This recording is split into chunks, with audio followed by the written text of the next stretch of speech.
Welcome once again to Cinemaholics, where we talk about the biggest and best films coming to theaters and streaming online. From the San Francisco Bay Area, I'm John Negroni, film editor for theyoungfolks.com. From Pittsburgh, Pennsylvania, he is a pop culture writer for Cinema Blend. It's Will Ashton. Hey. You can find more episodes of Cinemaholics, including our full archive on cinemaholics.com. You can also find written reviews, videos, and merch, all that fun stuff. You can always send us an email, cinemaholicspodcast@gmail.com, and check out our Patreon. If you want to support the show, patreon.com/cinemaholics. Check out that link in the show notes. Yeah. Now, we have a few movies to get to this week. I want to point out, before we get right into Ghostbusters, I kind of want to mention, it's award season, peak award season. People are in their feelings. There's a lot of stuff going on right now. Yeah, I mean, people are already coming in hot and early with some takes, which I guess is to be expected. Seems a little early for those, but, never too early with award season, I guess. It's true. Award season. Season. Yeah, it's coming fast. It's coming heavy. I've seen a lot of things lately that I'm excited to talk to you about, like Licorice Pizza and Red Rocket. But we have to rub it in. But sure, I don't want to rub. I just want to say, you should get hyped, because I got to be honest with you, Will. I mean, Ghostbusters. I just saw it only on Monday, and of all the movies I've seen, it's so far a distant memory. It's kind of fascinating. I keep having to remind myself that's the featured review this week. Sure. A movie that's fresher in my mind is one of the other movies we're talking about, which is King Richard, which I saw weeks ago, and you just saw. So I think, it's not doing super well at the box office, so I don't think it would count as a featured review. Yeah. But, Ghostbusters is the one, huh? Yeah, Ghostbusters, it's weird because it's in that same league of films that feels like it doesn't belong to any particular year, because it was supposed to come out in 2020, and then it just kept getting delayed and delayed and delayed, and then it is actually out now, but it feels like it came out a long time ago. And it's also weird that's coming out in November. Shouldn't this be coming out in October or the summer? Right. But whatever, it's out. That's how I feel as well. But you know what? Regardless of what we think about the release date and all of that business, let's just review the movie. Let's review Ghostbusters Afterlife. You're a great mom. I don't know. I'm fine with Trevor, but with Phoebe, she really keeps me on the outside. That's normal. She's an awkward, nerdy kid. Maybe a new home could be an opportunity to start fresh. I just wish she'd get into some trouble. There's still time.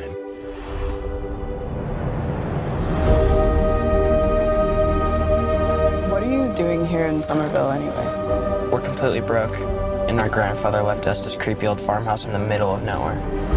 Your father wasn't much of a homemaker. He could hardly keep the power on. You're saying he left us nothing? Well, I wouldn't say nothing.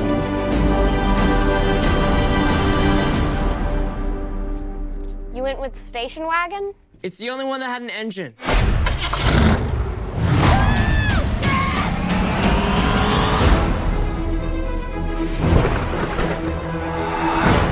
What is happening here? Somehow, the town with no fault lines is shaking on a daily basis.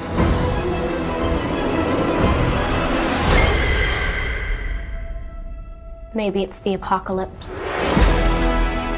All right, so Ghostbusters Afterlife was directed by Jason Reitman, who is the son of Ivan Reitman, who directed the original Ghostbusters from 1984. I want to say this at the onset, Will. I like the original Ghostbusters. I've seen it a few times, 2 or 3 times. I think it's funny. Movie. It's it's breezy. It's very inventive for the time, and how it has multiple genres that usually wouldn't have gone together during that film era. Right. People, though, they love Ghostbusters. They worship this thing, and I'm not judging. You love what you love. But I've always been kind of fascinated and curious about why do you think people love Ghostbusters as much as they do? That generation, I think it's a Gen X thing, maybe. I don't know. Yeah, I mean, I guess the appeal as I see it for Ghostbusters is that it's seeing an action comedy with your dad and his uncle and your uncle and his 2 friends. I feel like that was the appeal of the film, was that you're seeing a bunch of guys who aren't normally in a movie like this being the kind of goofy action comedy stars of this. And I think that's certainly appealing. And certainly I think, for a film like this that became unexpectedly an avenue for a lot of horror fans into the genre, even though it's not a horror movie per se, it has a lot of horror elements into it that I think kind of get you. It's a good like babysit movie if you want to like Really? get somebody into horror. I think it would be like a film like if I were to show like if let's say like a 10-year-old or something, or like maybe a 12-year-old or something was like wanting to get into horror, but they haven't seen a lot of horror movies yet. And you don't want to like start them with something heavy duty. That's But you interesting. could show- I've never thought of Ghostbusters as a gateway film for horror movies. I think it's a gateway film for that, and I think it's also a gateway film into like that ribald comedy of the 80s. Like you wouldn't show maybe like a 10-year-old Caddyshack or Animal House or something like that. But you'd show them Ghostbusters. And then that gets you like, that's your introduction to Bill Murray. That's your introduction to Dan Aykroyd. It's more sanitized.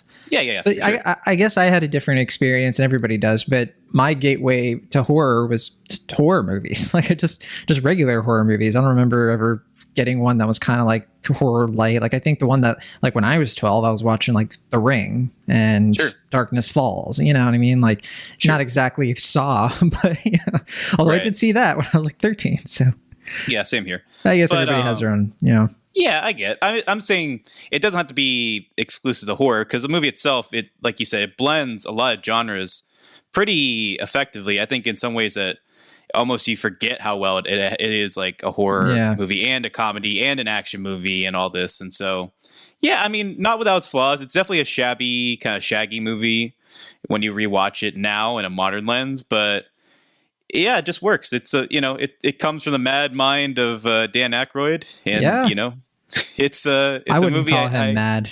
The world is mad. I say he's sane. I say mad with love because I think he is kind of kooky, but like in a very sweet, endearing way. It's if like he comes up with these really weird ideas for movies and comedy ideas, and he's my enthusiastic. He's my enthusiastic movie uncle. Right. Like I go like during the holidays, like he's so passionate about something I had no idea people were passionate about. He's that kind of guy. Like I said, if like Bill Murray's like your dad, he's like your weird uncle that you don't really you can't get a read on him, but you enjoy spending time with him because he just says a lot of weird, outlandish things, and he has opinions about aliens for some reason. So, but yeah, I think I don't know if you ever heard like the original idea for Ghostbusters, like what Dan Aykroyd had in mind initially. No, supposedly. Like what the original idea? So Ghostbusters is going to be like 1,000-year spanning story about like the history of ghosts and like humans' relationship to ghosts. Yeah, I remember people talking about this when the 2016 reboot came out. And Harold Ramis and Ivan Reitman just like it's literally impossible for us to make this movie as it is. And there's just like a nugget of idea where like there's like these guys are hired to take care of ghosts, like Ghostbusters. Okay, we could do like kind of like a blue collar working class sort of thing control, with this. But for ghosts, it's fun, right? It's like, okay, we can work with that. And then they just went in the cabin for like 2 weeks, rewrote the script with that idea. And then, movie magic happened. But it just they still have well, they still have the 1,000-year Zool curse thing. It's not like they got rid of that completely, I guess. But like it's just an element instead of the driving narrative. Right. But what I was leading up to is that if we're going to get 12,000 Ghostbusters movies, I want to see that original Dan Aykroyd script on the screen. Okay. Let's see it happen. Yeah, where's the Ghostbusters miniseries on Netflix where you could fit that? Yeah, or I guess the HBO Max, I think, would be more, if we were doing like a Zack Snyder's Ghostbusters. Look, I agree with you. Like, and I understand like what people really like about that first movie because it's funny and like I think it has a lot of appeal. Now, Jason Reitman has been making movies that have like a very different sort of appeal, very different movies from his dad. He's made more down-to-earth family dramas, and not even family dramas, but like adult dramas, like dramas for adults. Yeah, coming of age movies for adults. Because he made Juno. He made my favorite movie from him is probably Up in the Air. I think that one's just endlessly rewatchable. He also made Young Adult and Tully and plenty others. I think what I like about his movies is that he's really good, and I said this in my review, he's really good at like capturing a very authentic chemistry between family members, like just the way that like siblings and their parents, like the way people interact within family units is really, really strong. Like I always get the sense of like, yeah, these people are related, even if they're actors that I know very well and I know they're not actually related. He's good at pulling off that illusion. So it's kind of interesting that, at the beginning of the movie, they had that whole sort of thing where he gets on screen, right? And he's like, this is a family movie, and then cue the Fast and Furious, But he's talking about how his like dad was there with him and was with him like every step of the way, kind of almost in a, I thought kind of scary. I thought the implications were kind of weird of like, oh man, I would not like to make a movie where my dad was, looking over my shoulder, right? Like, I don't know about you. I guess. But yeah, hey, I mean, I guess you got this Ivan intro Reitman. that I didn't get to this movie. I didn't see it. There was nothing like this for me when I saw it. Really? Okay. Yeah, I didn't get this. Yeah, he also said, and this is when I knew we were in for it, and we're not going to talk about this yet, I guess, but he was like, you're going to go on the greatest Easter egg hunt of your life, and you could hear the groans in the entire room. People were like, oh, geez, no, please. It's going to be that. But we'll probably get to all that stuff here in a minute. Now, Jason Reitman doing this movie, here's the basic setup. So this isn't like the original Ghostbusters. It's not like Ghostbusters 2. It's also not like the 2016 Paul Feig reboot, which, got decent reviews from critics. Critics mostly liked it at the time it came out. It wasn't a box office failure, but it didn't really make money. I think it might have broken even. It might have lost a little bit of money, but it wasn't like... Yeah. It wasn't a total failure, right? It was one of those movies where if it was even like 40 minutes or $40 million cheaper to make, I think it would have been a hit. But it just cost too much money and didn't make enough money to justify being a hit. Exactly. It just, yeah. And it also had, the unfortunate, it had such a lot of all this backlash. Like people were really, really coming out against it. Very, very misogynistic people who they didn't want a Ghostbusters movie with all female Ghostbusters, like by principle. The trailer got like ransacked. There was all this it was pretty boring. Like the whole thing was pretty lame. Well, yeah, I just remember in 2016 it was just like, I don't want to talk about the election. Can we not talk about the election? Like, all right, let's talk about Ghostbusters. It's like, okay, right, anything but the election and Ghostbusters. Can we talk about something else? Yeah, right. Yeah. Oh yeah, 2016 was pretty awful. But the movie, I mean, I really didn't like that movie at all. Like, I didn't understand what people really liked about it. They were like, oh yeah, this is fine. And I thought it was, I thought it was a slog. I don't know. I thought it was so unfunny. Like, it just wasn't my sense of humor. It was just such a cliched studio comedy. I thought I didn't really like it at all. It's my thing with Paul Feig for most of his movies where I just feel like this is fine if you just had enough impulse control to cut this down by even like 20 minutes. I'd prefer half an hour or 40 minutes, Sure. but like if you could bring this down to like a 95-minute runtime, I think I'd find it way more tolerable.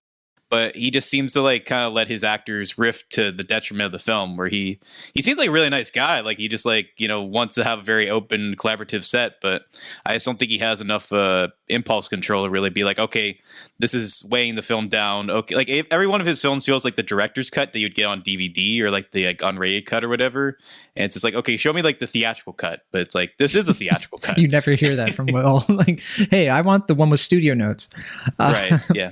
Well, that said, right, Jason Reitman, I mean, he was working on this take on Ghostbusters reportedly before the reboot had become a thing, right? Like it was kind of like a thing that he had been dreaming of for a few years, that he kind of wanted to take the torch from his dad and do his own Ghostbusters movie. Supposedly. We don't know that for sure. I doubt that. I think he had a slew of flops, and it was just like, well, I guess this is my... It's been a while since he had a hit, huh? At least financially. I mean, like, I think the last, like, commercial hit he had was maybe Up in the Air. I don't know how well Young Adult did. Yeah, not very well. But yeah, no, Tully was not a success financially. I mean, he's had critical hit after critical hit. I mean... yeah, I don't know. I mean... Young Adult and Tully were like his last like critical hits. I guess the Frontrunner did okay critic wise. In the middle. Labor Day was a complete failure. And Men, Women, and Children was an embarrassment for everybody involved. I think. Can't believe he wrote that. Like, this guy wrote this movie. It was very odd. Yeah. But no, yeah, I think Juno and Up in the Air, and I think Thank You for Smoking might have been like a pretty, not like a money maker. Like that thing wasn't, paying people salaries or anything, but yeah, it wasn't like that was an indie darling, I think. Yeah. That was like a Sundance movie that became a pretty sizable hit. His first movie too, if I'm not mistaken. Yes, it was. Now, that said, I like the idea though of, I like the dynamic of this movie of like, let's just do something different with Ghostbusters. We've done the thing where they're in New York multiple times, where there's like, oh, we got to get a group pest control, ghost busting, blue collar, wisecracking people to get them together to bust a ghost and then fight off an ancient curse. We've seen that several times at this point. Like every Ghostbusters movie has been that. So I remember the trailer came out and it just had like a different feel to it. You know, you see the Ecto one kind of like going through a wheat field, and it's like, oh, what if Ghostbusters, but Spielberg is, I guess, like the main selling point of this movie is like, we're going to do it in a small town. It's going to be geared around kids instead of a bunch of adults. And I thought like that to me was a good proposition. I can see why this movie is making some money because people like Ghostbusters. It had a really good opening, box office. I think lower than the 2016 reboot, but I guess when you factor in the pandemic, it's pretty equivalent and I'd say impressive for the times. But I think people have been looking at this movie and being like, I like Ghostbusters and I want to see something kind of different with the Ghostbusters. Now, the setup of this movie is that we have Carrie Coon, who plays a single mother. She has 2 kids. One of them's played by Finn Wolfhard. The other's played by McKenna Grace. And I think they live in like Chicago, if I'm not mistaken. Like I thought it was New York, but then you see an Illinois license plate. So I was like, oh, maybe it's Chicago. They get evicted. They inherit a farmhouse that belongs to somebody who was probably one of the original Ghostbusters. That's what they hint at very strongly. I mean, people are going to know. Like they play a little coy with it in the movie, I guess. But do you want to just say who it is? Like, is that okay? Yeah, you go ahead. Yeah, I mean, if you really don't want to know, I again, it's not really a surprise. Like once you see Phoebe played by McKenna Grace in this movie, you're like, oh, okay. Like it's like obviously this is the granddaughter of Egon Spengler, played by Harold Ramis, the late Harold Ramis, who passed away in 2014. Now, they inherit this farmhouse where he had been living for a long time. We don't initially know what happened to the other Ghostbusters, but nobody's seen a ghost in 30 years. But some spooky stuff happened in nowhere. Sorry, that's a Courage the Cowardly Dog reference, but same kind of vibe. Basically, there's a bunch of weird stuff happening in this town called Somerville, Oklahoma. And as they sort of inherit the ghost busting equipment and recruit a couple, people around town, like there is Paul Rudd, who is the summer school teacher, who's also a seismologist, and he's basically just Paul Rudd. Like he's Paul Rudd. We've seen him in many movies, but in a Ghostbusters movie. And then there is a kid named Podcast, played by Logan Kim. Yes, his name is Podcast, and he has a podcast. This has sparked many debates with Bill Ashton and myself over which one of us should be named Podcast moving forward. And so, Will, have we decided what it's going to be? Both of us? You're welcome to take that mantle really? From me. You were so adamant about it earlier. No, You're yelling would at rather me? not. I think I would live in shame if I had the nickname Podcast. Well, I want to say real quick though, he's named Podcast, but this kid Logan Kim, really good. I thought, like, he kind of takes pretty rough material and kind of makes it work better than it should. I don't know if you agree with that, but I thought he did a really good job. First film ever for this guy. Was it? I don't know. I mean, yeah. He didn't.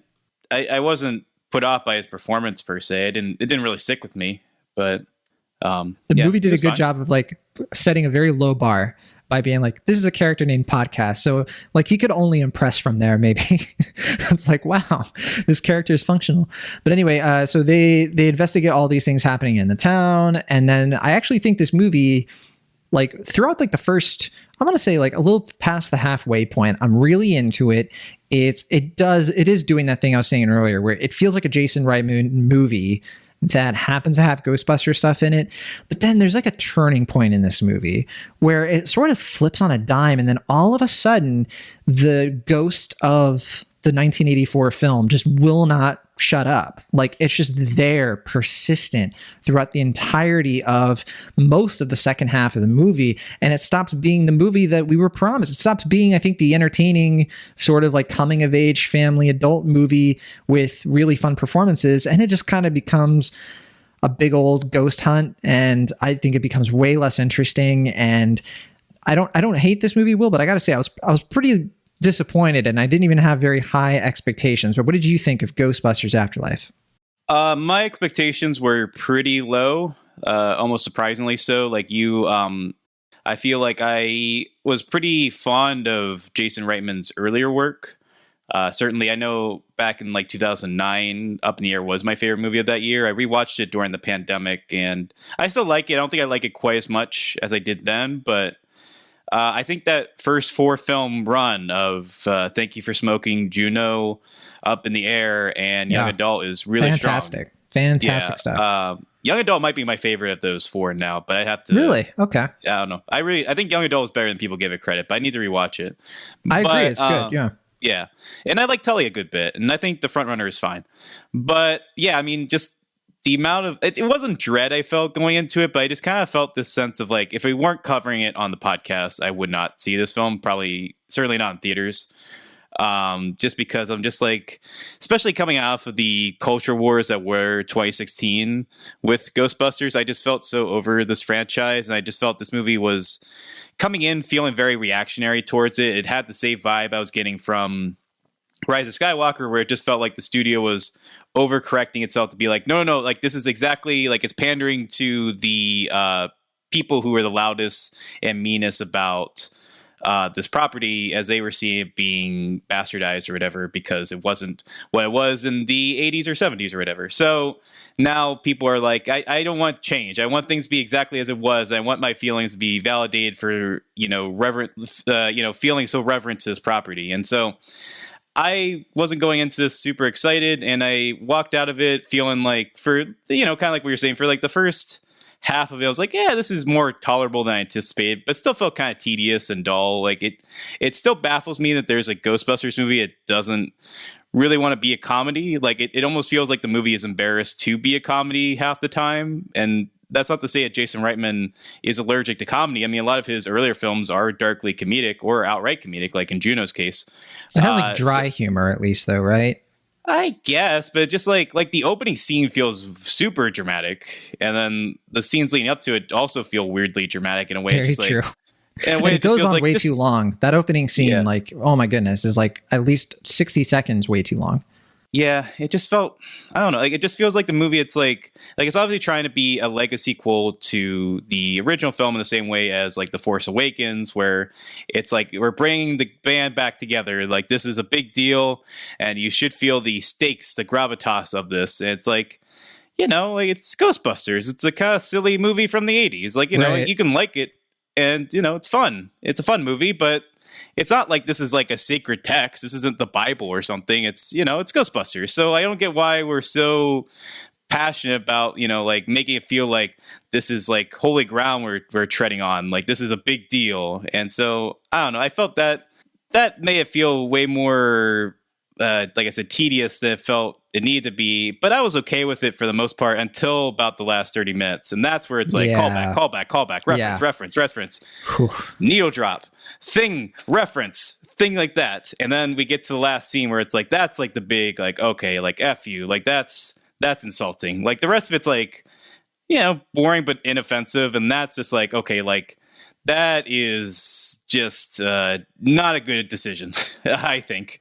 And it's trying to be respectful, and it feels the opposite of that. And by the end of it, I was just like, I felt that wasn't really worth my time or investment. So that's my feelings on it. I definitely liked it more than you did. I can definitely feel that, because I didn't have a bad time while watching this. And like, even though I was also really annoyed with stuff happening at the end of the movie, I can't say it like ruined the movie for me. Like I think I liked it more than I disliked it, but seems like that wasn't the case for you. Also, my main takeaway from your review there is like, it sounds to me like you believe that the Bible should be more like Ghostbusters. Is that the case? No, I don't know. That might be getting into some dangerous territory there. But right. Yeah, we could avoid that. Yeah, put a pin on that. Right, but no, I just mean like I don't know. I mean, it's a silly comedy from the 80s. I don't know why. I agree. Yeah, people treat it like it's like not even like Indiana Jones. Like they treat it like Lawrence of Arabia or something. Right. Where it's like this epic, swelling, tear-inducing. It's like a Ghostbusters. Yeah. It's goofy and like that's the zone I like. But people, like you said, they look back on it with such reverence, and it's almost like people miss that, or like they crave watching something on the big screen that has that amount of import. It's like Force Awakens kind of just triggered something, I think, for a lot of people. You know what I mean? Like that was a moment when Force Awakens came out, like it or not, that really just took people not by surprise, I guess, but like it really hit people that like there was a new Star Wars movie. Like the energy was in the air, and people just can't seem to get over that. Like we should do that with everything, because everything's like Star Wars. You know what I'm saying? Yeah, I mean, I get it. Like Force Awakens, I think still is the highest grossing film of all time in the United States. So I believe so. I don't think Avengers Endgame surpassed it. It's in the 900 million zone. I'll look it up while you say a couple other smart things. Sure. But yeah, I don't know. I just like Ghostbusters is a movie where Dan Aykroyd gets a blowjob from a ghost. Like this isn't a serious sacred film. This is a film you can play up. You can acknowledge that's silly. And to paraphrase something that I saw Patrick Williams say, if you're watching a Ghostbusters film and it feels weird and jarring when the Ghostbusters song starts to play, then I feel like you didn't really make a good Ghostbusters film. That just seems, it doesn't fit at all. I'd say like, when I looked it up and we were correct together. Star Wars Force Awakens, $936 million at the box office, just North America. Avengers Endgame, 858. That's a huge gap between 1 and 2. Right. Avatar is even further down at 749. Sure. So, clearly Force Awakens, it had a big old, but while we kind of wrap things up here, I do want to say, because I mentioned that I like this movie, probably definitely a lot more than you did, but I didn't love it. I think that there is one scene in here that I got caught up in. Okay, and it's a scene where they're in the Ecto-1 and they're chasing Muncher, who is a misunderstood ghost who I loved, who like eats metal and everything. And I think that sequence, while I didn't love all of the effects of the sequence, like the practical stuff was pretty good. There was some CGI that was a little bit wonky, but just like the thrill of like a couple of kids scrapping, together a bunch of equipment to chase down a ghost. Like it was a small stakes kind of thing that felt urgent and interesting, and it wasn't, we got to save the world. It wasn't, look at how cool the Ghostbusters were. It was just like a bunch of kids in over their head and just chasing like a dumb ghost. Like, I mean, I love Muncher, not a dumb ghost, but, relatively speaking. He's not supposed to be a smart ghost, to be fair. And that's fine. I think he's pretty comfortable where he's at. But yeah, that to me is like, that's the zone I wish the entire movie was in. It's not. I think that's where the movie peaks. And then after that, it just doesn't quite ever come back. I know people kind of like the marshmallow scene that happens later, but I just thought that was derivative of like way better like sequences. But that's just like them trying to do their own Minions, though. Like that's just Minions or Sausage Party or something. I got more Minions vibe, but yeah, I mean, it just felt like a studio mandate. Like we got to do something with the Stay Puft Marshmallow. We got to sell some merch. Yeah, we got to sell some toys. Hey, Baby Yoda's a big deal. We got to get a Baby Yoda. Yeah. What do we got? Right. Oh, we got exactly. Yeah, we've got these dumb marshmallows. Yeah, these weirdly suicidal marshmallows. But yeah, I mean, yeah, I agree that the Muncher scene is probably the highlight of the film. And also, did you think it was weird that there weren't that many ghosts in this Ghostbusters movie? Very weird. Yeah, and the ghosts that we do get are very I don't know, like we haven't seen, like they're not original. They don't have like cool Muncher's designs. just a knockoff of Slimer. Yeah, exactly. He's just a metal version, or like a metal eating version of Slimer. And then we have the same villain from the original. We have the same demon dogs, and like, I can't think of anything. And like, that is weird. I guess Reitman just didn't want to do that. He just kind of wanted to focus more on the human characters, which right. But that's what I'm trying to say, though, is it's a movie that's like embarrassed to be a Ghostbusters film until it becomes almost forcefully a Ghostbusters movie at the end. Yeah, like Jason Reitman stopped directing it and it got taken over by somebody else. Because like I think there's even like a part like where Paul Rudd and Carrie Coon are just sitting around and like, having a date that's like really awkward. I'm like, man, I don't need all the Ghostbusters stuff. I like this. I would see a romantic comedy with the two of them. I thought they had pretty good chemistry. I was enjoying their scenes together.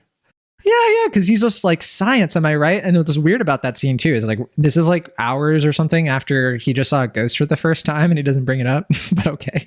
Yeah, no one in this movie reacts to ghosts the way you would expect. That's weird. They see a ghost, and I think like podcasts is like, all right, what's next? Like, wait, you guys need to process this. But I do really love McKenna Grace in this. I think she's good. She really makes it like, I think she's like the key reason why I like this as much as I do, because if she didn't work, I think I don't know if I would have been able to like stay awake, honestly. Sure. Yeah, I wasn't really crazy about the Finn Wolfhardness of this film. That was all right. I don't know. I feel like, I haven't watched Stranger Things, so I don't know. I don't know. I don't really get it with him. Like, I don't think he's like a bad actor or anything. I just don't really get like the appeal, I guess. I mean, he's definitely like a little bit less, he has way less personality in this compared to what he does in like the It movies. Like the It movies, he has a very like clearly defined role. Oh yeah, that's fair. Yeah, he's pretty good as Richie in that. Yeah. Yeah, he's just kind of yelling a lot and being in this movie. He's just kind of like his whole character revolves around pining after Celeste O'Connor's character, Lucky, and I don't know that boring. Yeah, it was very boring. And I especially knew it was boring after like, because it's the concept of like a teenager pining over like an older, woman. And then you watch Licorice Pizza after this. And then you're like, oh, this could actually be done in a way that's like fascinating. But anyway, that's bringing up other stuff. Yeah, I think this is another Jurassic World kind of situation. I think this thing, it's probably going to get another sequel, but I just don't think this is going to have like the lasting power that's really going to shape a like long-term franchise, unless the sequel is like miraculously an improvement. But when you watch like the post-credit scenes for this, I was so checked out at that point. I was just like, why are these people walking around and being shady about it's Ghostbusters? This isn't Mission Impossible. Right. That second post-credit scene, without giving anything away, is kind of baffling, especially when you like, because I thought the movie was over. Like I was getting up from my seat, getting ready to go to work, and then like that scene is going on. I'm like, what is like? It's still going on? Like, what's happening? Like, what is this scene? And it's just like, what else do we need to tease? Right. I don't know what they're going to do in the next one, but I'm kind of with you in the sense like I don't really care. I'm different though in the sense that like I'm not over the Ghostbusters franchise, and like I'm open to seeing another one of these movies. Maybe the next one will be much better. I don't care. I'll watch it. Yeah, I mean, I like Dan Aykroyd, and I like his enthusiasm for all the weird things that he likes, and I find it endearing that he is a man who has a career that he has. But I mean, him and Sony are clearly trying to make Ghost Corps or whatever that studio is a thing, and I don't know if they're successful or not at this point. Not a great title, but yeah, Ghost, whatever it is. But I mean, look, like if I were to compare this to Rise of Skywalker or like Men in Black International or something like that, I think it's an improvement over those type of films. Like clearly kind of trying to do the same things. Okay. Like Rise of Skywalker is also very reactionary, trying to appeal to the fans, like I mentioned before. And then Men in Black International is like trying, Men in Black is basically the Ghostbusters of the 90s. I also think it's better than Ghostbusters, but that's just me. But yeah, and it's like that's like we're trying to revive the franchise, but like give it a new coat of paint, and that was a disaster in every way. And I don't think this is like a full disaster. I just think it's not I just think it's kind of mediocre movie, unfortunately. I think it's a more interesting failure for sure compared to Men in Black International. But let's play our game. Let's take a look at the Rotten Tomatoes score. Have you seen the Rotten Tomatoes score before I quiz you on it? No. Well done. Actually. Well done. Okay, well, 208 reviews have been counted. This came out over the weekend. I already mentioned it's been doing pretty well at the box office, $60 million, which is pretty good for a pandemic. But what do you think? Where do you think critics are percentage-wise? What do you think the Rotten Tomatoes score is right now? I was a little off last week, so yeah, you're a little off your game, but everybody has their down weeks. Yeah, my heart's saying 68% for critics for Ghostbusters Afterlife. 68%, a little off, but not bad. I mean, it's 62%. Okay, so off by 6. So could be better, could be worse. What do you think about the audience score? This one, we got a lot of verified ratings, way more than usual, 2,500 plus. What do you think? 92%. Close, 96%. So all right, you're creeping closer. Yeah. And then last, we'll talk about the cinema score. So this is, of course, the audiences who were polled after the screening. What do you think the average grade for the cinema score is right now? Probably like an A- or something crazy like that. Ding, ding, ding. You got it spot on. A-, which I was expecting, either A- or A. I was kind of thinking maybe an A, because I think it is kind of like a crowd pleaser. I think the people who really wanted to come see it opening night probably got into it and probably liked it. And again, I think it's the kind of movie though that over time is going to sour. Yeah. Oh yeah. Yeah, you do the whole theme song now? Yeah. That's Ghostbusters Afterlife. It's now playing in theaters through Sony. I keep like almost thinking that it's streaming somewhere, but it's not. You can only watch it in theaters right now. And I do think it's kind of funny too how it's theatrical only and it's making a decent bit of money, and people are kind of comparing that to some other stuff that's been doing the simultaneous and how they haven't been doing as well. But I mean, it's just we don't know anything. Yeah, sure. It's impossible to predict. It would be funny if this was streaming on Crackle and just nobody knew it. Yeah, like the one person who like booted up Crackle on Saturday. It's like, why you guys go? It's on Crackle, and no one's just like, wait, that's no one's listening. Yeah. It's like, I gotta download that. They're like driving an hour to the theater. All right, well, that's Ghostbusters Afterlife. Our next film it had a quieter sort of release, I'd say. Well, not quieter in our circles, but I assume like quieter in terms of, pop culture. And that's King Richard. And King Richard is a biographical comedy, that is directed by Ronaldo Marcus Green. This is a big awards contender right here. And one of the main reasons is because Will Smith is the lead actor. He plays Richard Williams, father of Venus and Serena Williams. This is a movie about how he was the parent of these two future tennis prodigies and sort of how their lives came about. The film also stars Aunjanue Ellis as their mother, Brandy, and then the two Serena and Venus Williams, the Williams sisters, they're played by Sania Sidney and Demi Singleton. Now, this movie, as I kind of mentioned before, it's getting a big old awards push. Will Smith, I think it's a done deal that he gets nominated as Best Actor. The narrative is baked in, but we're going to talk about whether or not the movie's actually good. And also, this movie has a real shot at not just being nominated for Best Picture, but, it could be a win. I think it's one of the likelier films to win Best Picture, although I don't believe it is like the front runner right now. One of the reasons people are looking at it pretty closely, though, for Best Picture is because it did premiere at Telluride, and so it has data on its side. Best Picture almost always starts at Telluride and then does the festival circuit from there. This movie is now on HBO Max, and it's also playing in theaters. It hasn't made a lot of money, only $8.2 million, but we don't know how it's doing on HBO Max. It does seem to me, Will, I don't know if you agree, it seems to me like something people would be like, let's just watch it at home, right? Like this doesn't seem like we got to get the kids a babysitter. Let's head on over to King Richard, right? Yeah, no, initially before the awards conversation was coming into play, I was just thinking about watching it at home. So I don't blame anyone for just popping it on to HBO Max. Yeah, there's even a scene in the movie where the Williams family sits down and watches Cinderella. I imagine a lot of people look just like that watching King Richard. Exactly. It's like, let's watch it again. Yeah. What did you learn from it? No, but I think this movie's getting a little bit of backlash. It's getting a little bit of, because it mostly takes place in the 90s. People are kind of looking at this movie and being like, I don't want a movie about their dad. I want a movie about Venus and Serena. I thought it was an odd choice when the project was announced. I was like, okay. Well, I'll say this, man. We should talk about what the movie is, not what it isn't. We got to mention that Venus and Serena, the real life people, they are executive producers, and they've been out there saying like, we want to make this movie about our dad. And, I'm sure there's going to be a Venus and Serena movie that's more about them. And I think that this movie too sort of is about how it starts with King Richard, with Will Smith as the lead. He's really like the main character. He's driving the plot, but over the course of the movie, he kind of takes slowly, he becomes less of an important character to the whole film. And over time, it does become about Venus and Serena. So I wanted to address that right away. Now I understand not everyone's going to agree with that, but I'll say right here, I think this movie's a total winner. It's definitely one of my favorite films of the year. It's in my top 20 right now. If it did win Best Picture, I'd be pretty happy with it. I think this should be Will Smith's Oscar. And there are two things listeners should know about me in case they don't already.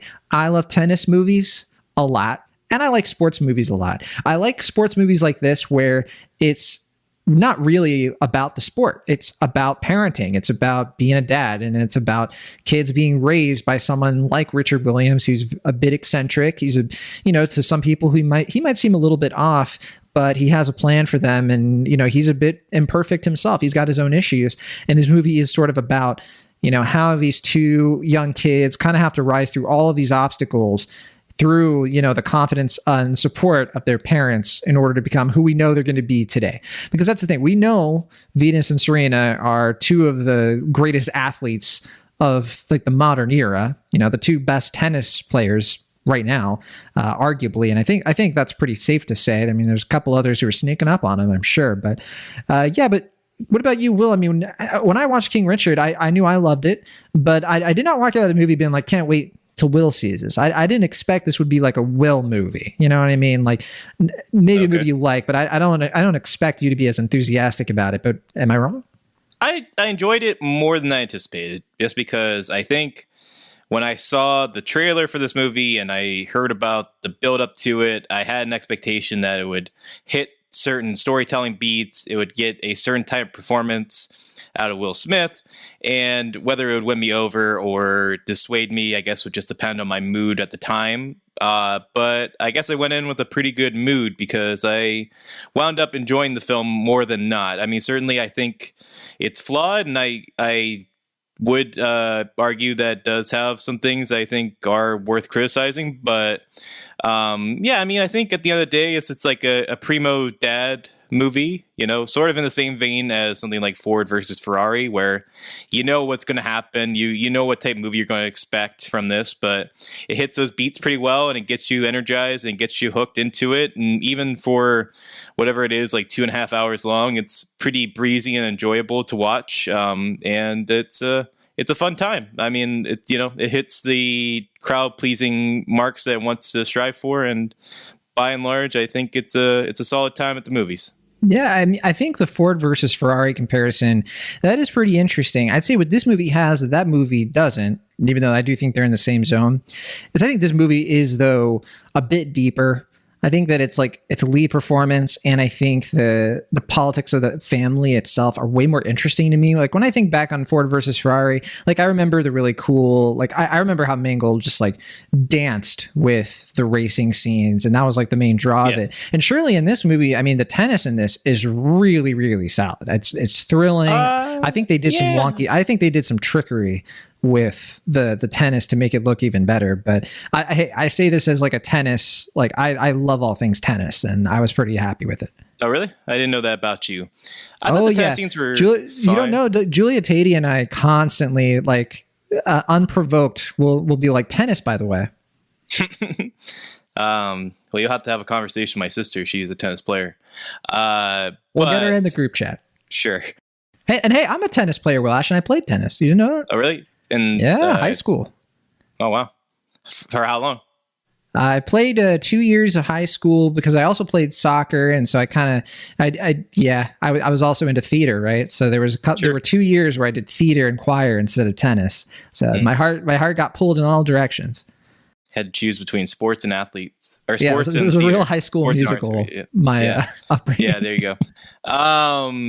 But yeah, I mean, I thought the tennis scenes were fine. It was a lot of like kind of like close-ups and then like long shots in a way that I felt like it didn't quite match the energy of the tennis themselves. But I thought hard disagree. I thought the editing kind of made up for that in terms of bringing that energy that you need for those scenes. So, I mean, I guess it wasn't quite as fond as those scenes as you were, but I think they did the job. So. Yeah. All right. Well, hey, what do you think about the Will Smith performance here? The guy's obviously up for Best Actor. I think he has a pretty good shot for it. I mean, outside of this movie, he's due. Like he's been nominated twice, and I think I don't know if I would have.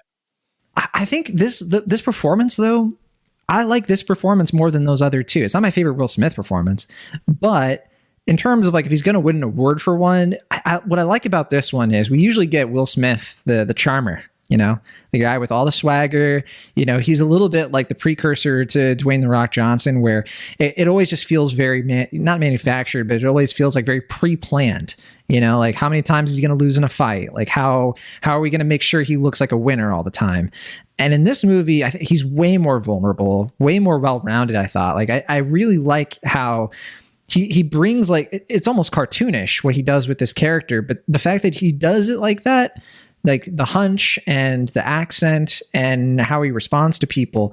And it's a very unlikable character at times, which I appreciate because it's a more interesting character to do in a movie.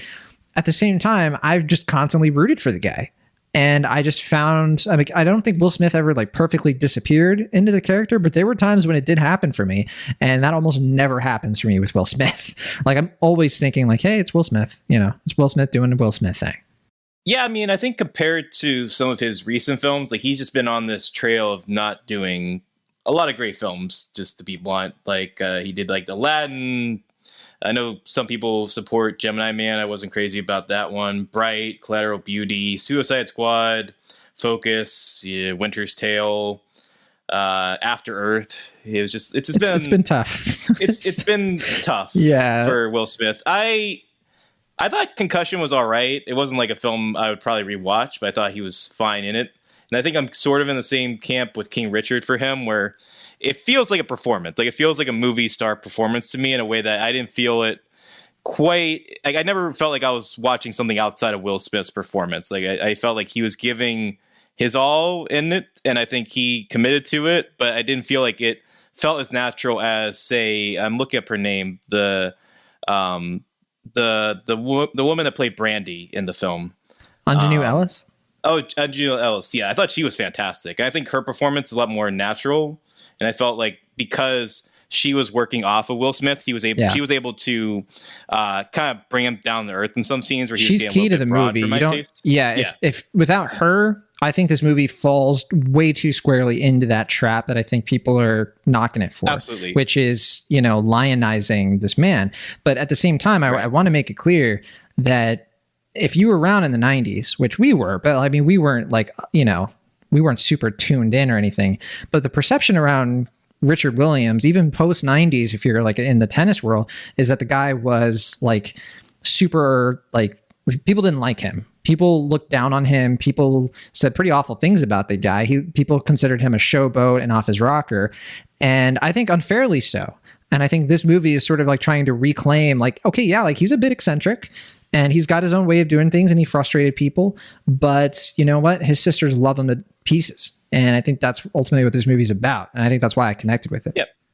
Yeah, I mean, but looking at it as a Will Smith vehicle, I agree that because he's been trying to push away from that, like, Big Willie style, like, I'm, everyone's favorite leading man. I'm just, effortlessly charming, kind of doing my thing. Like, I want to say ever since, like, that 7 pounds Hancock era, he's been kind of trying to play more prickly characters. Like, obviously he goes back to, like, doing that with like his old Will Smith thing with, like, Bad Boys for Life and, like, Aladdin to some extent. But, clearly, like, Suicide Squad and Collateral Beauty are character in those movies. He's playing characters that are meant to be a little bit rough around the edges, like not the Will Smith that we're used to or accustomed to from the 90s and 2000s. And I think this movie is better at kind of blending those two sensibilities as far as getting the traditional, like, Big Willie style, like, just, fills the screen up with his energy and enthusiasm. It's like you can't look away from Will Smith. He just has that movie star charisma that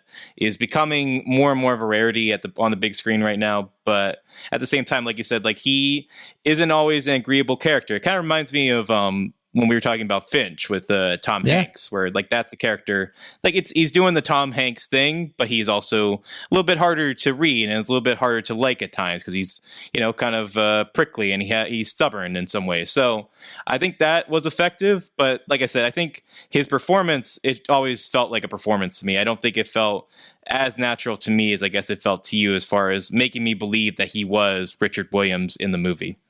Hey, look, if I'm looking at his other performances, I think compared to those, I just felt like his heart was in this one. Like, he really wanted to do a great performance, right? Yeah. And I really I really respect that from the guy. And I think that's partly why, like, I want him to be rewarded for his effort, because I think he's the kind of actor who is always trying to, like, deliver to audiences what he thinks they want from him. And I think he's rightfully had the inclination that people want more Will Smith, like they've gotten Will Smith in the past. Will Smith as the superhero, Will Smith as, like, the smooth talking guy. I think this movie, though, is a little bit more of like, all right, well, I'm just going to kind of take a big old risk. And I think part of the reason his heart's in that risk is because you can kind of feel that he's sort of putting that same level of, like, this is what it means to be a dad that he would do to his own kids. There's a really great line in this where he says, the world never had respect for Richie Williams, talking about himself, but they're going to respect you. I think this is the chief reason why I think, like, yeah, this movie is not about Venus and Serena. Ultimately, it is about Richard Williams' love for his daughters. And that's what the movie is. And I get it. Like, if you're looking at this movie and you're saying, well, I don't want that. All right. But I don't know. I don't think it's super fair to be like, to expect something from this movie that's not offering. Like, if it just wanted to do the simple cut and dry, here's a story of Venus and Serena, like cutting through, busting down the barriers. Hey, I'm there for that too, because I think they're truly inspiring, and I could weirdly see this movie getting a sequel.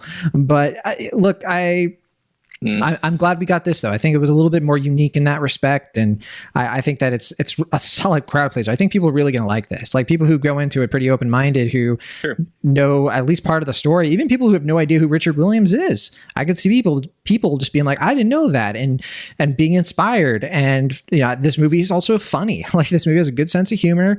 John Bernthal really cuts loose here. He's really fun to watch, and I think the two daughters are also like, they come in clutch. I mean, again, like with Anjali Ellis as the mom, like, if you don't get the ensemble right, then Will Smith's on an island, and he's not. He's being boosted and supported by the rest of the cast, who are constantly, keeping up with him and holding their own against him, even though he's the kind of person who can be so larger than life, it's overwhelming. They're doing it they're making it look easy, I think. I think the Venus and Serena, like, they really come into their own over the course of the movie. And yeah, that's why by the end of it, I was just like, this thing works. This thing, like, package, like, sign, seal it, send it to the masses. People are going to really love this. I think that's the case. Yeah, I mean, like I said, I certainly admire Will Smith for making what I think is a smaller, even more personal movie here. Obviously, I think, if we're looking at this movie as far as Will Smith's narrative, like, he's clearly been on the outs as far as, like, like we said, it's been about a decade since, well, unless you count Suicide Squad, he's really haven't had a major hit in a while. Like, it's been a lot of flops. It's been a lot of, well, actually, that's not true, because Bad Boys. Well, yeah, Bad Boys was like one of the highest grossing movies of last year. Sure. Aladdin made over $1 billion. That's true. Yeah, I guess I'm thinking more critically speaking, he hasn't really had right. Like the double threat of, like, it made a lot of money and people loved it and it had pop culture impact. So triple threat. Right. But like, looking at the past, like, 2 decades, it's clear that Will Smith really wants an Oscar.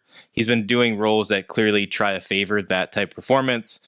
And some he's gotten close, like we said, with Ali and Pursue Happiness, and oftentimes he hasn't quite gotten there, like Concussion or he's smart, though, Collateral Beauty. Yeah, he's smart because he doesn't overdo it. Like, he attempts it, he goes for it every once in a while, but he's not like DiCaprio, I think, where he's just like clearly obsessed. You know what I mean? He's just like, every once in a while he picks a project that, like, yeah, you kind of get that sense. Yeah, like, it feels like every, like, 3 or 4 years he, like, kind of comes back to, like, that character Oscar movie. Yeah. He's like, how about this? And everyone's like, no. And he's like, all right, that's cool. Yeah. That's all right. Fine. That's fine. Yeah, don't worry about it. That's fine. No big. Yeah, let me try this again. Yeah, so I think this is, I mean, I imagine, unless, like, Benedict Cumberbatch really picks up steam, or I don't know, the Oscar race for Best Actor is always going to be fickle. So who knows? Maybe there's going to be a performance. I'm hearing Leonardo DiCaprio is really good and Don't Look Up. I'm hearing Andrew Garfield. We'll talk about him in a little bit. Yeah. So who knows what's going to happen? But I think he has certainly a better shot here than he's ever had at winning an Oscar. And he's got way more buzz. He's got way more buzz than those other ones you mentioned and more. So I could see it. I could really see it. Everyone likes Will Smith. Like, who doesn't like Will Smith? Yeah, the industry likes Will Smith, and that's the key to an Oscars race.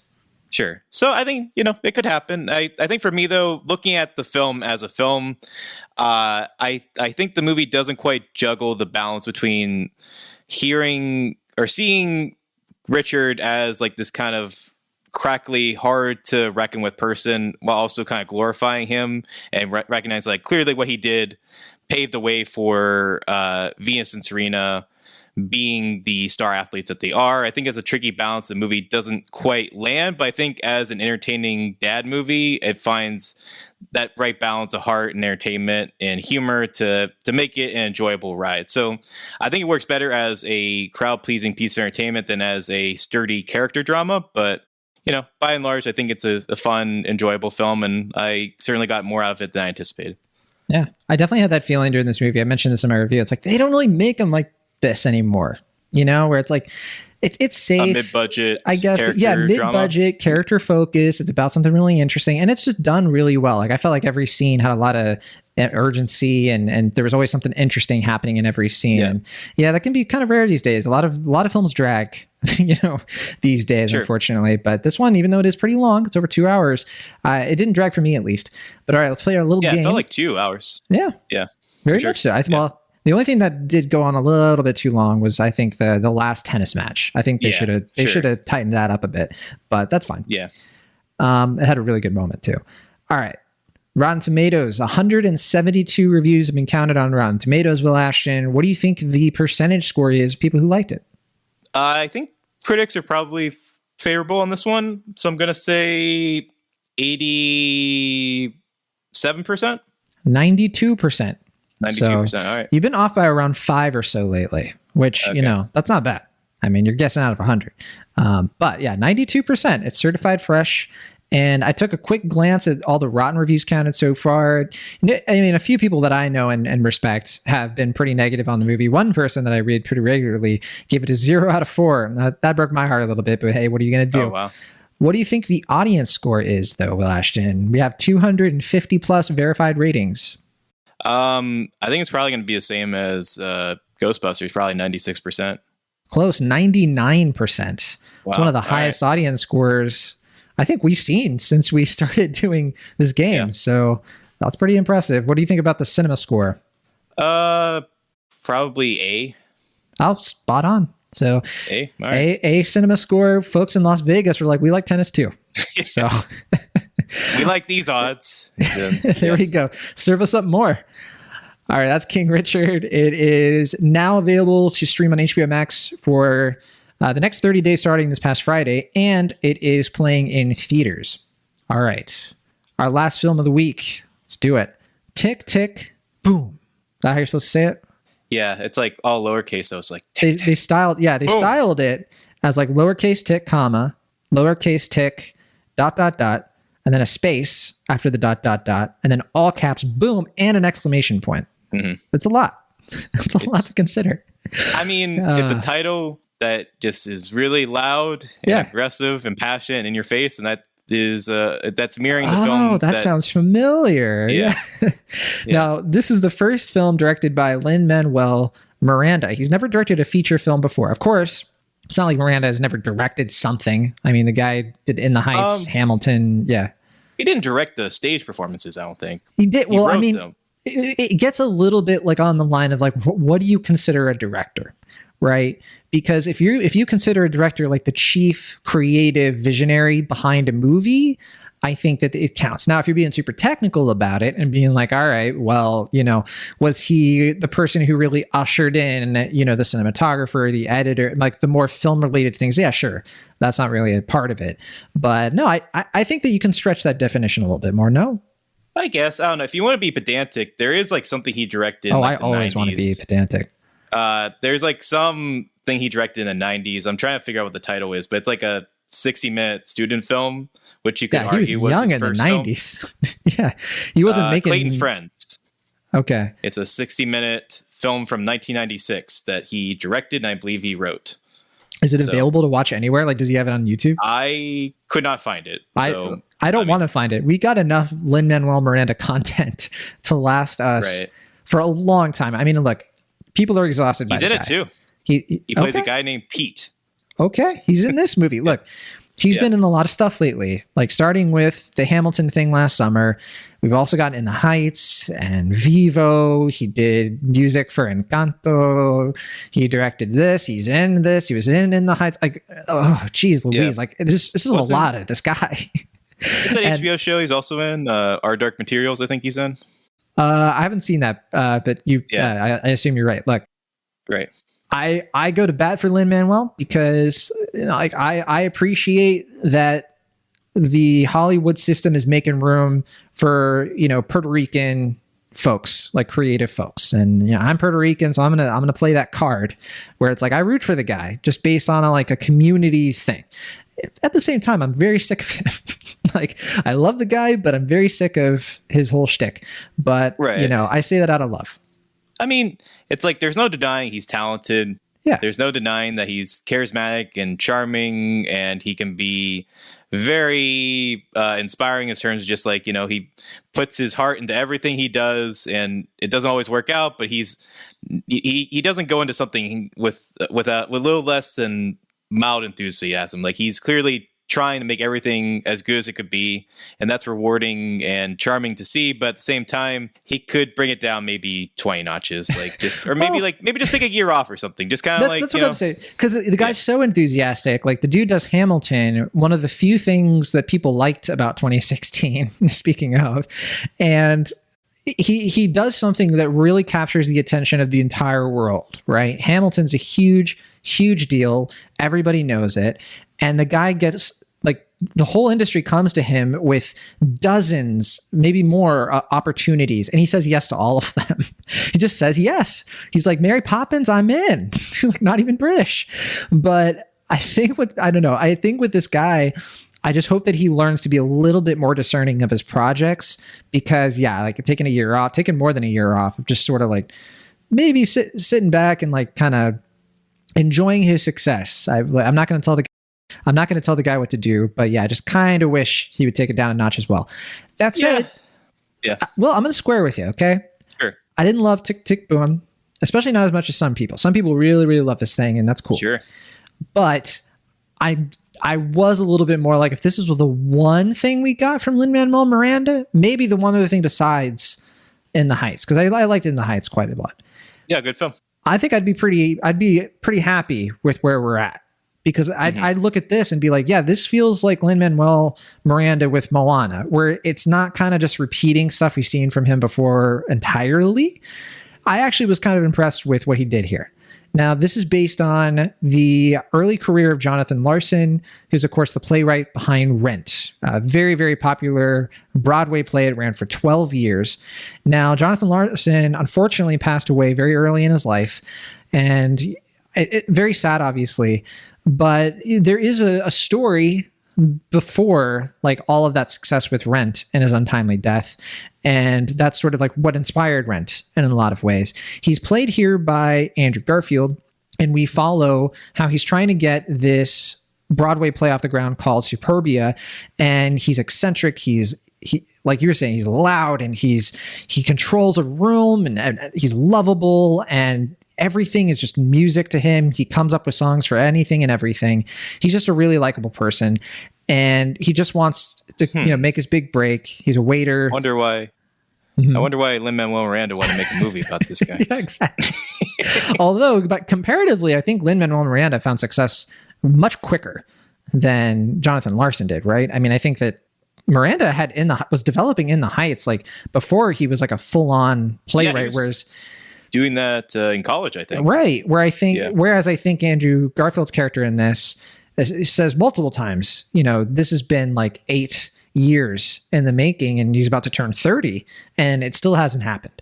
And so that frustration of like, when's it going to be my time? And I'm running out of time. More poignant.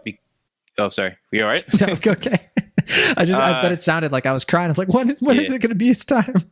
Yeah. Well, I mean, it's made more poignant because he did die at 35. So like that ticking clock element. I mean, obviously he doesn't know that, but like there is an element of like he doesn't really have that much time. Like, people can't see that obviously for obvious reasons, but he is a crunch, unfortunately. Yeah. Sometimes, I think that old adage, of like, live like there's no tomorrow, that whole sentiment behind don't wait, don't put it off. Like do what you want to do, write that book, write that screenplay. Will Ashton, I think you got it cooking. I want to read it. I want to watch that movie, but this movie is very much about that. Now, it's also a musical. It has lots of musical numbers. It also stars Alexandra Shipp, Robin Day Jesus, Joshua Henry, Vanessa Hudgens. You interviewed a few of them here on the show. Yeah. Well, if you guys want to check. Yeah, if you guys want to listen to that, that's on the website and the podcast feed. If you want to hear my conversations a whole video. There's that as well. Yeah. If you want to see my long hair and my beard. Yeah, see your long hair. You're talking with Vanessa Hudgens like y'all been pals for years. It's impressive. You're just like, hey Vanessa, how's it going? Oh yeah, it's been a minute. It's great. Yeah. But no. First thing I'll say, I like the music in this movie, most of it at least. And I like the staging of it. There are certain numbers, like there's one where they're like going into the penthouse, and some of the editing and some of like when it's very dreamlike. I was really into this movie during those scenes. I think the first half of this movie is really, really good. Like I was like fully caught up in it. I was like, man, yeah, this movie is just working on me. There's like a brunch scene that is very, very fun. It gets a little bit weird with all the CGI, but I was bought into the illusion and everything. My main criticism with this movie is it's just a bit too repetitive. It kind of just like the last 45 minutes, it really was like, okay, can we just kind of wrap this up? And I didn't love the ending, honestly. The way everything's sort of brought together, it just felt not quite at that same level. It's kind of the same thing that I had with Ghostbusters Afterlife. I just think really strong first half, second half, just kind of falters a bit for me. I think for me, it's because I got sick of it. It was just too much of this story. And I think that it's a good message. And I think it's a good portrayal of this man and what he went through and what his friends went through and kind of showing you the groundwork for Rent, which is really fun. But I had this feeling, I don't know about you, Will, where I was like, I kind of just want to watch Rent. Like I love Rent and the music in that and the drama in that. And I think this is sort of like a low rent version of, sorry. You're really proud of that joke. I am. I'm going to keep repeating it. I'm going to be like this movie and just keep saying it over and over again. Yeah. So I think we're on the same page, but weirdly we're flipped to where for the first half of this, I was just kind of like, all right, let's get this through. Cause it's not like, that's funny. I love musicals. Like I really do. I think musicals are some of the most pure forms of art there is. And I think if it works really well, there's no better high than a great musical number in a film or on the stage or what have you. Or in a podcast. Sure, on a podcast. I think we've done a few.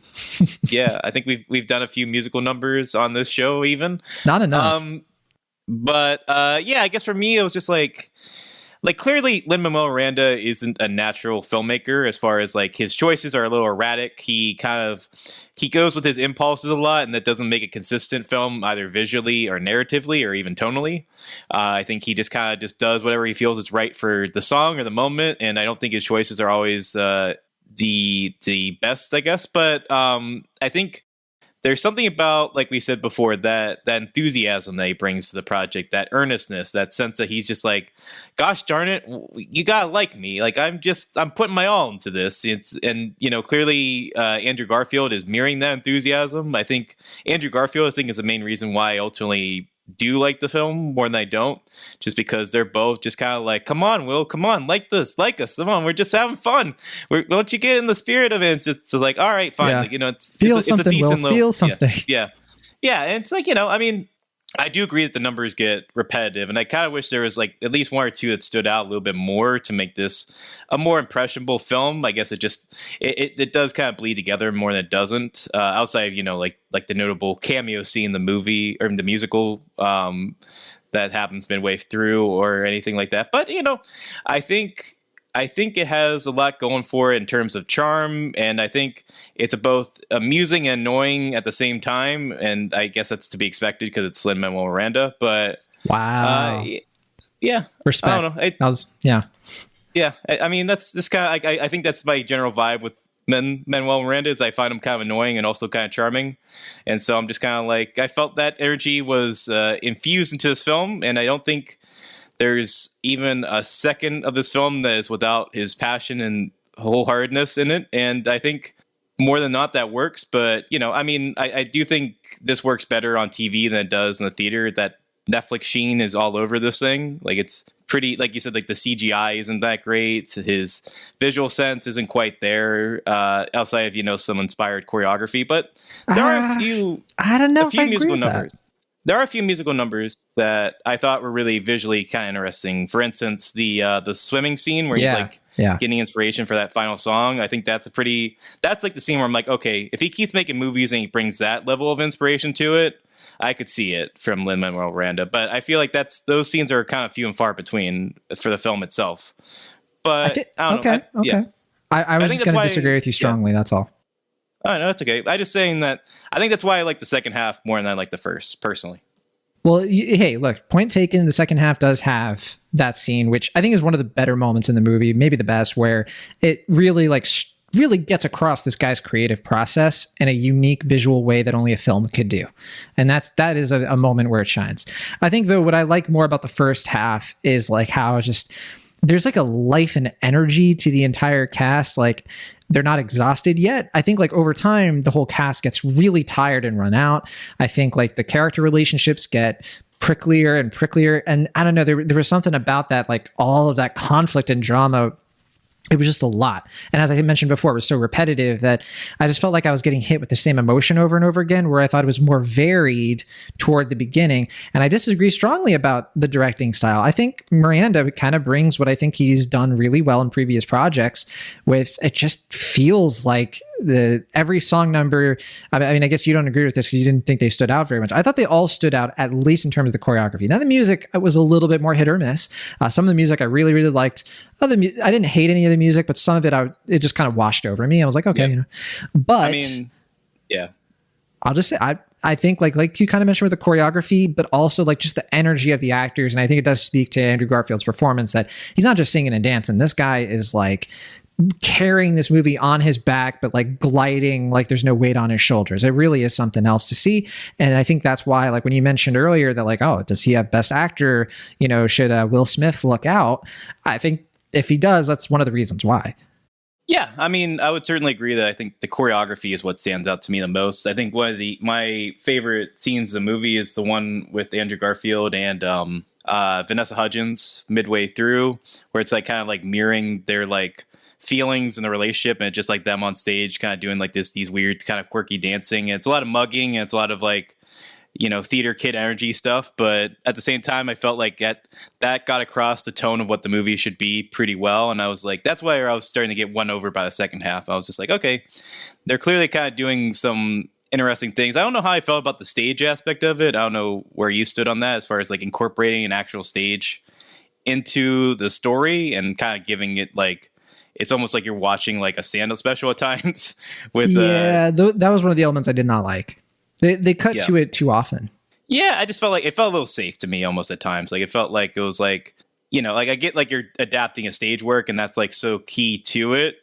You know, clearly, you know, that's Jonathan Larson's style, but at the same time, it just kind of felt like you could have trusted yourself enough to push away from that, I think. And clearly Andrew Garfield's doing enough to be animated as a personality that I think you didn't have to, you know, rely on that just to get the themes and the narrative across. But I get why he relied on it for sure.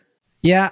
So somebody I know, somebody that I look up to in this world said that this is Bo Burnham meets Mamma Mia. And I think that was the most cursed thing anybody could ever say about any movie. No, and then I say that as somebody who really likes Bo Burnham and Mamma Mia.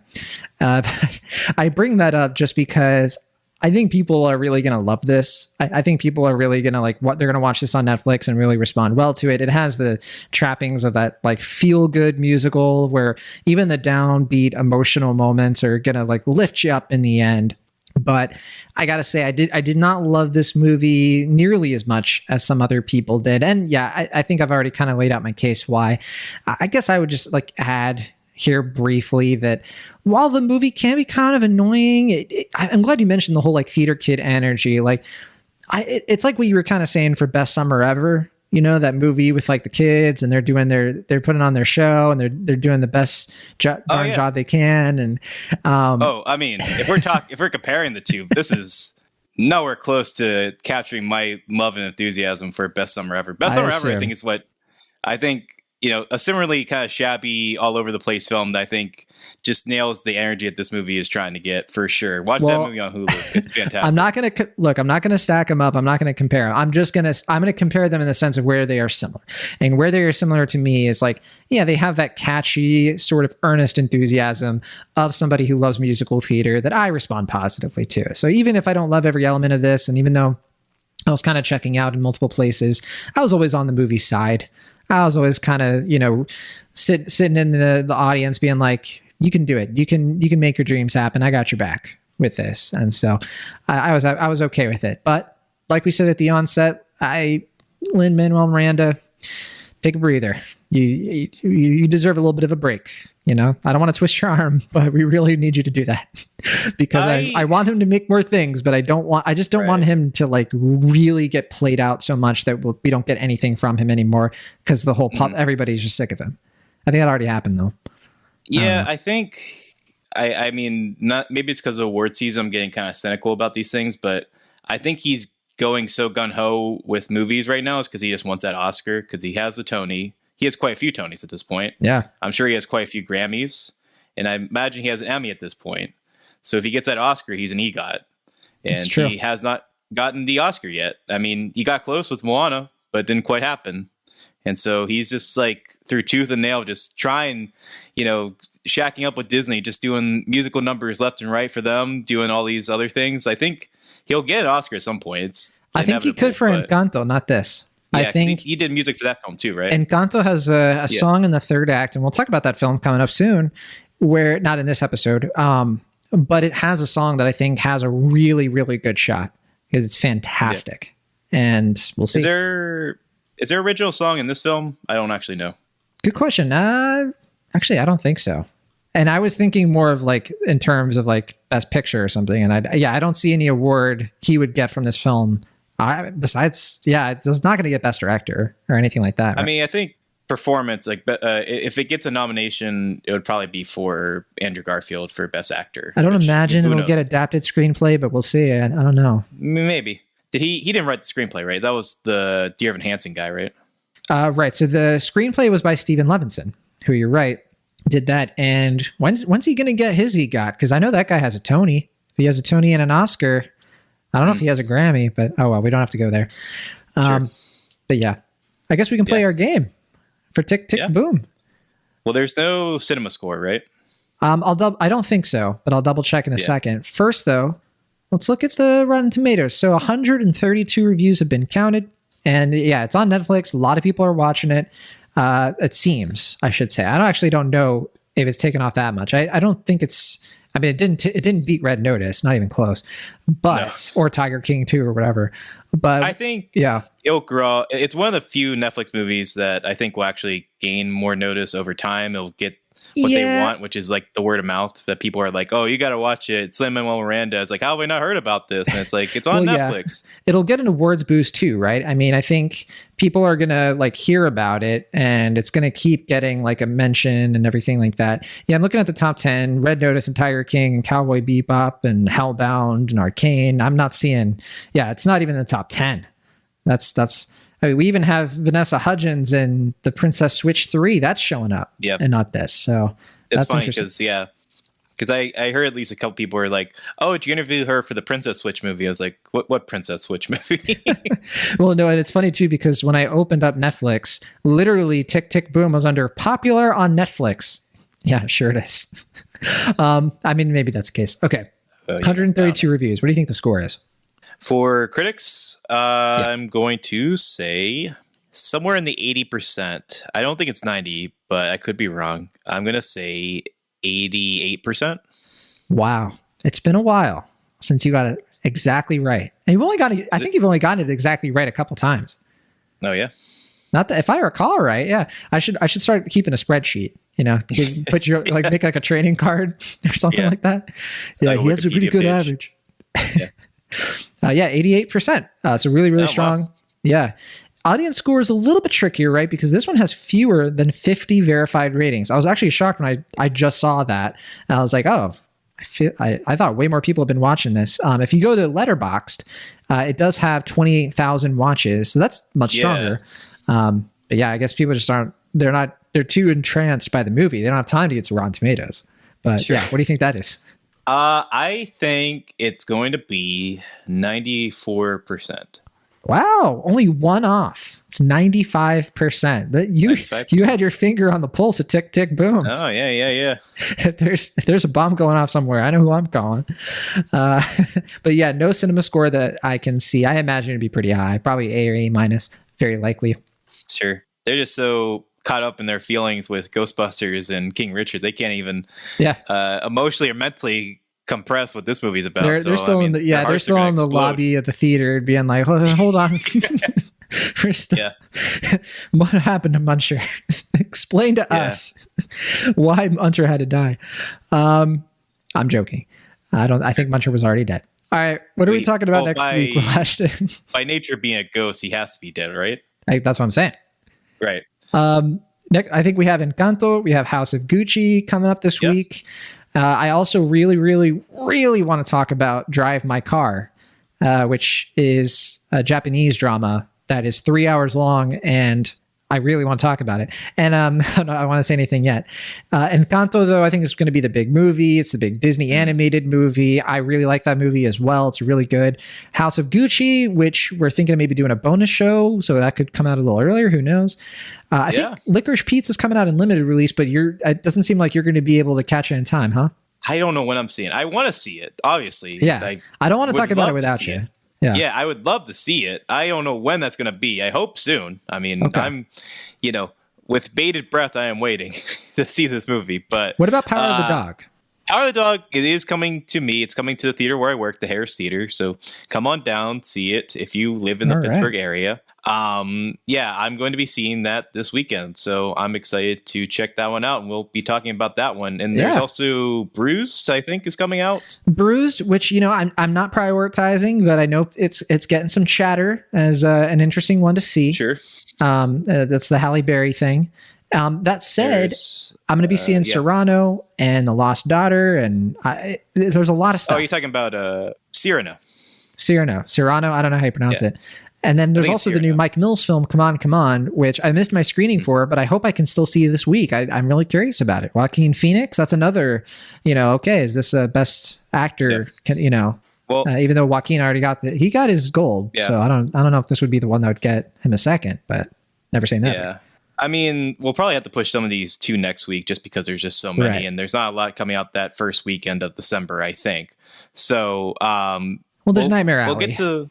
Is that coming out the first weekend of I thought that's the 17th. I might be thinking of when the screening is. So yeah, you might be right. The screening. I mean, we might do a bonus for that because I think we're both seeing that in the first first day of December. But I believe that's coming out December 17th, which December is going to be packed. I mean, man, I don't know how we're going to get through it, but I know. We're going to do our best. Yeah. There's the Beatles doc that Peter Jackson did. Yeah. There's Matrix.